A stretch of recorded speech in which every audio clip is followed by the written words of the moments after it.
प्रॉफिटमध्ये असलेला ट्रेड लॉसमध्ये कसा गेला आणि मार्केटनं गेम कसा फिरवला ते या रीलमध्ये बघा. डे 5 आणि आजचा स्टॉक होता सोनाटा सॉफ्टवेअर. प्लॅनप्रमाणे स्टॉकमध्ये एंट्री घेतली आणि स्टॉक प्रॉफिटमध्ये जायला लागला.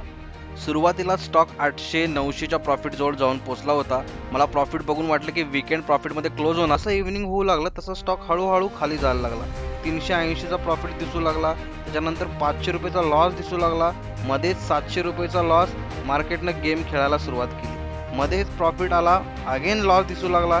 जसा वेळ होईल तसं 1100 रुपयेपर्यंत लॉस जाऊन पोहोचला होता आणि डे एंड मला वाटत होतं की आता लॉसमध्ये क्लोज होणार, म्हणून मी ऑटो स्क्वेअर अपकडे सोडून दिलं.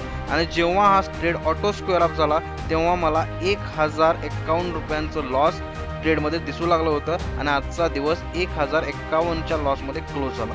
1500च्या प्रॉफिटवरून 1000चं लॉस. प्रॉफिट होता पण डिसिप्लिन टेस्ट झाला. आज एकच लेसन मिळाला, मार्केट काहीही करू शकतं, म्हणून प्लॅनपेक्षा काहीही मोठं नाही.